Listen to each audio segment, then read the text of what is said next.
Hey guys, and welcome back to another Unfiltered Gamer board game review. In today's game, up on the tabletop, we have Shadow and Rune.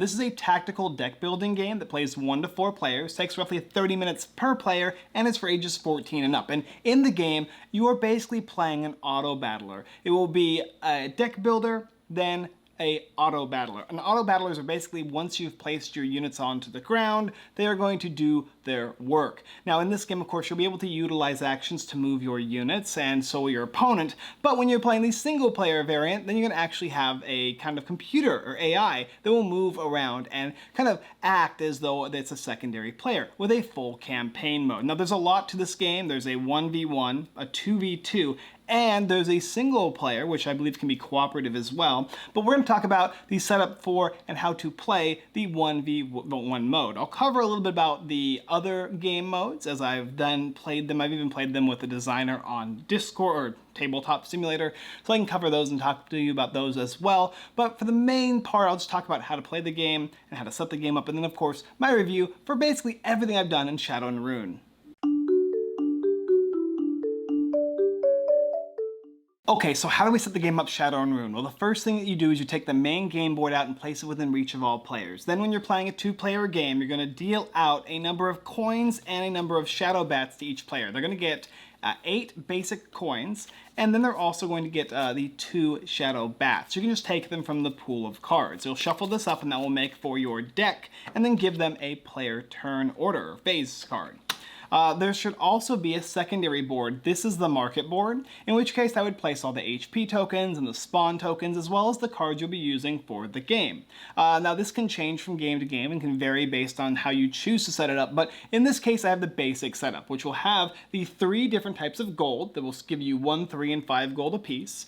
And then they're going to be the basic monsters, and followed by the more stronger monsters, and then of course you'll have your items, and these are all purchasable, and we'll cover how the cards work and the distinct unique aspects to each of the cards. But after you've placed all those out, and it tells you in the rulebook, look where they go, it'll be like, okay, the bat goes on D1, and then the stone golem goes on D2, etc., etc.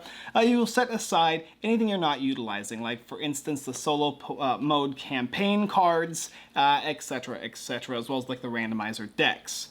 Once you got all that set up, make sure each player has enough spawn tokens they'll be utilizing throughout the game, and then have each player draw 5 cards from their deck. This will be their starting hand to where they can begin the game Shadow and Rune.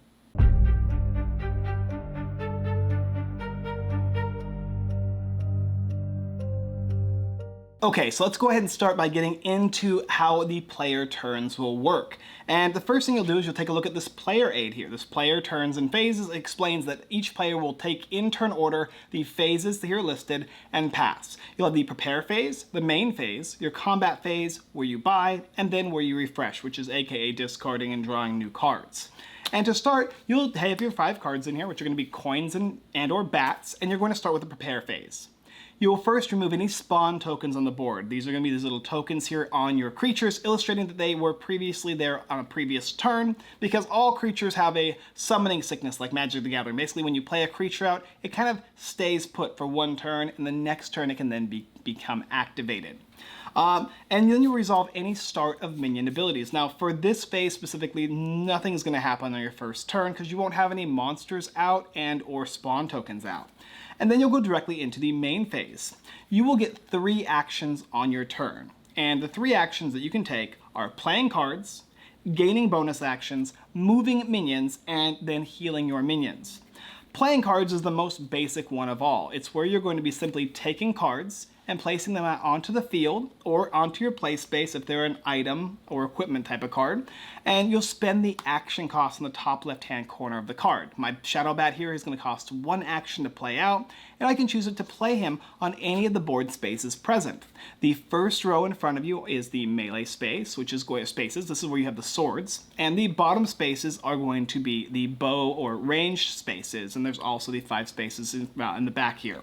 And you can place this guy wherever you want, and I'll just place him right in the middle and you can even look to C3, and that's where my character is going to be located, and that's one of my 3 actions. Another action I could simply do is I could also gain an action if I wanted. I could actually do a singular damage to this bat. I wouldn't do it, but you could.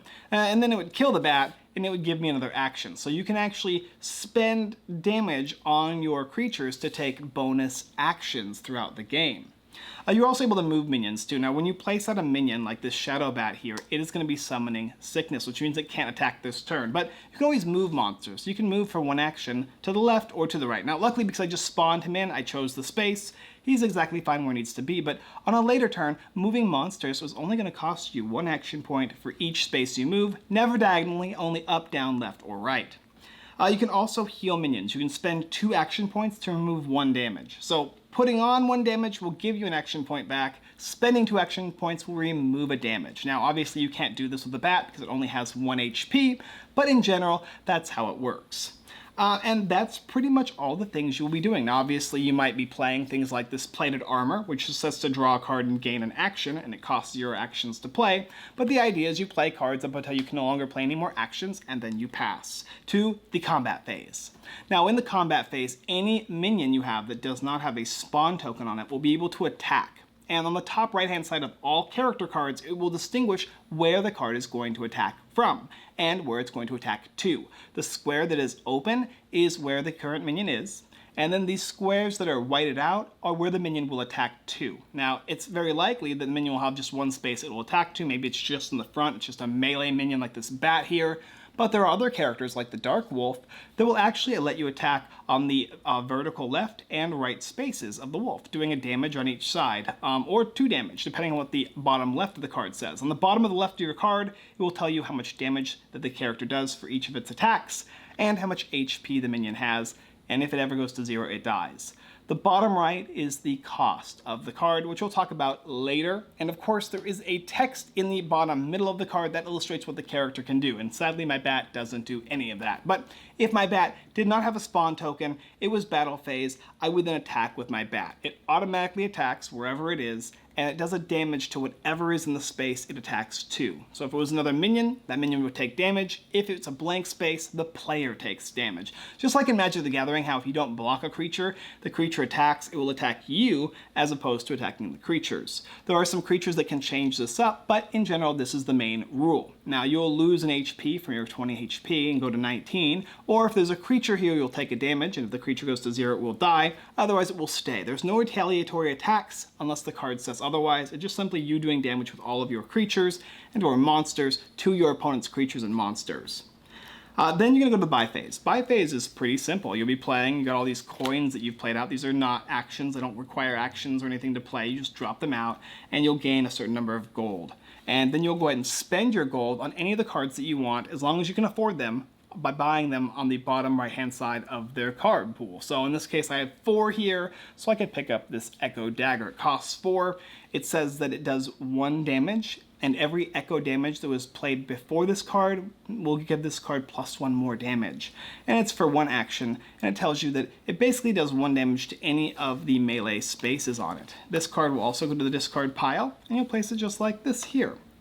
Once you have bought everything you want to buy, you're then going to go to the refresh, which is discarding everything, including the cards that you bought, and then drawing back up to 5 cards, which in the beginning of the game is going to be the rest of the deck. If your discard pile is the only thing that's left and there's no deck left, you'll be shuffling this deck here, or discard pile, and placing it into your deck, just like any other normal deck builder. And from there, you'll rinse and repeat, starting with the prep phase, removing off any of these nuisances, such as these spawn tokens, enacting any beginning of turn abilities.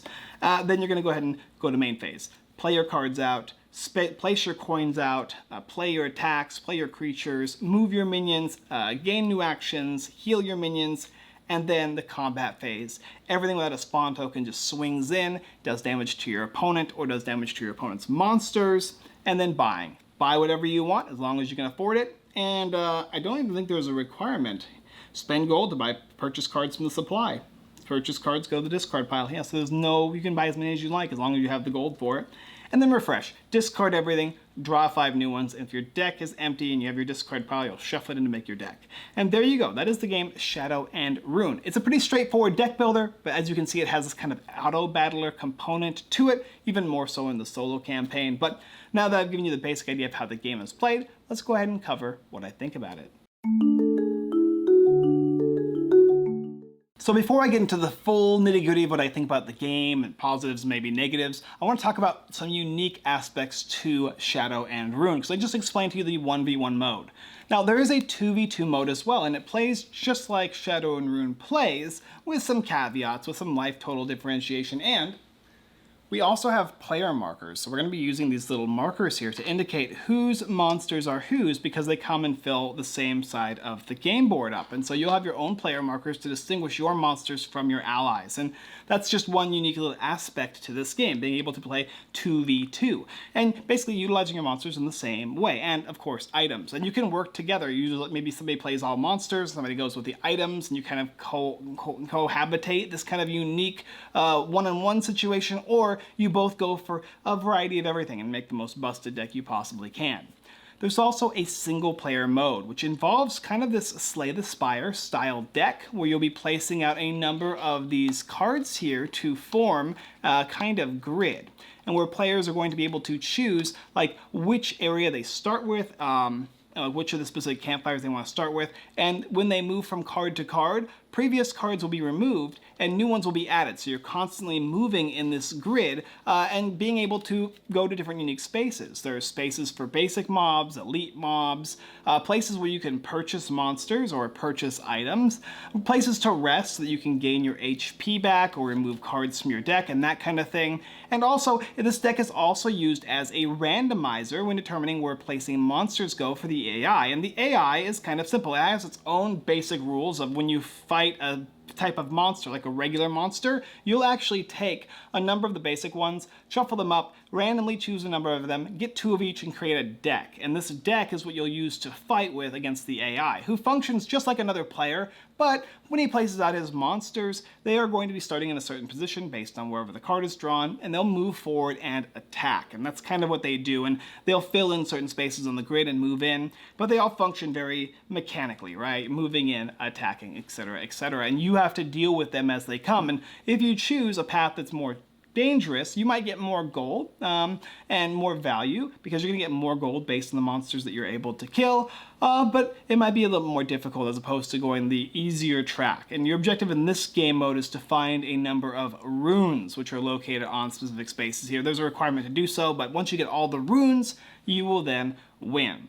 There's a lot of variety and additional aspects to the game that I don't have here. It may or may not be included. Things that I'm excited about hearing about, like the campaign style, like story aspects to the game, and unique powers that you might get for obtaining certain things. And I don't want to spoil anything or give you any huge like statements of this is going to be a thing, but there's a lot of things I've heard that might possibly be included in this mode. Now, as the mode stands, just talking about the solo mode, it's a really cool experience. Being able to go and delve in and fight the monsters, and being able to find a way to utilize the cards present here to defeat them is cool. And you can kind of make it more challenging or a little bit more easier depending on the paths that you choose in the game.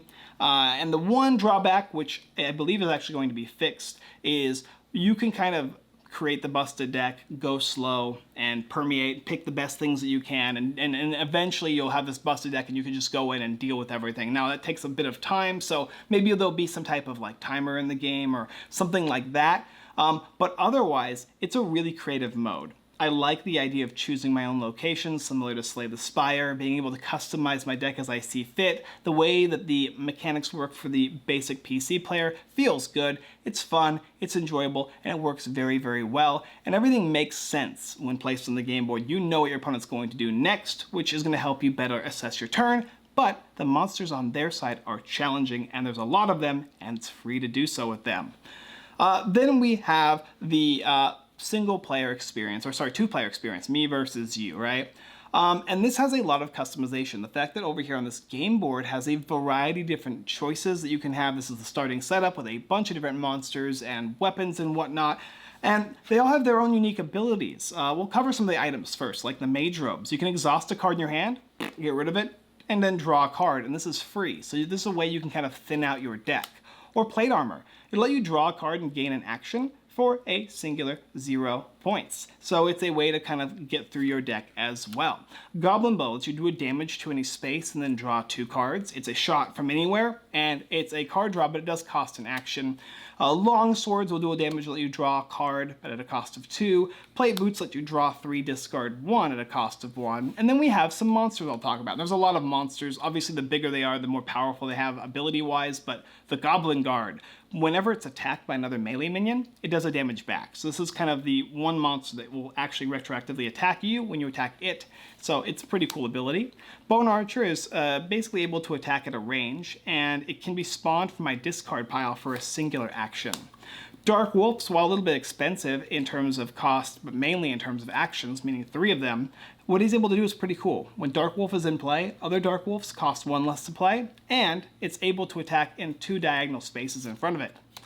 And then, of course, you have the Stone Golem. At the start of your turn, remove a damage from the Stone Golem. So as long as you're only taking 1 damage a turn with Stone Golem, you're able to replenish it. And you can also do interesting things like make Stone Golem take a damage, and on the next turn, if it's still alive, it will heal back that damage, and you gain a bonus action on your turn. That's really, really powerful.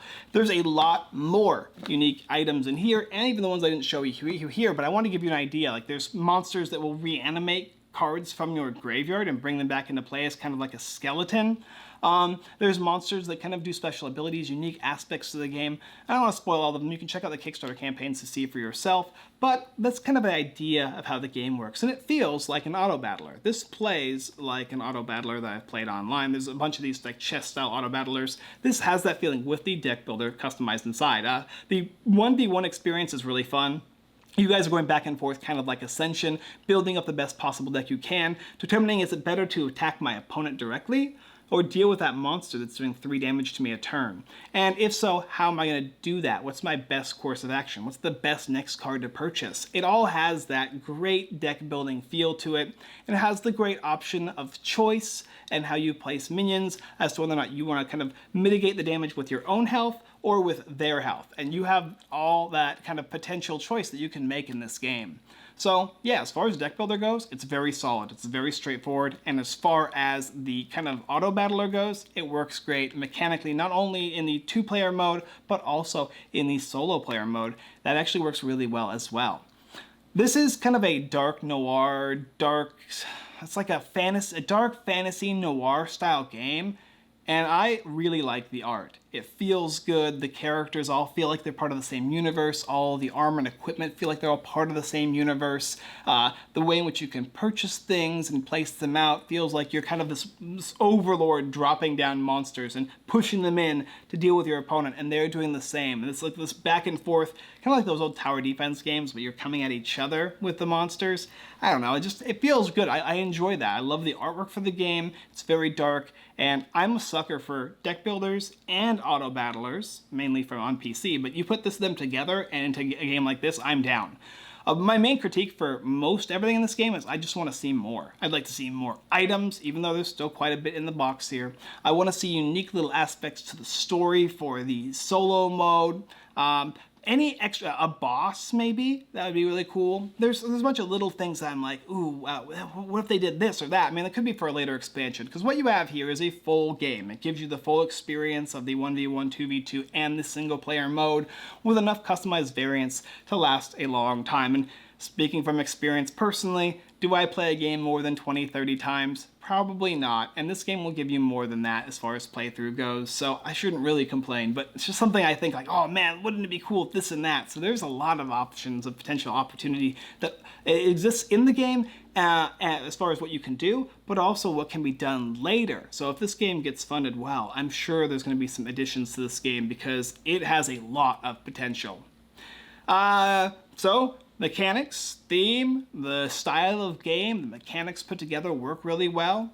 I like all that. Mainly, I think, and other things, I guess the player turn phases. You have the refresh phase and the combat, buy, and refresh phase. I feel like I'd rather have the main phase, then the buy phase, and then you do combat and refresh. I think that makes a little bit more sense, but it's not a big deal. I guess I'm just used to other deck builders.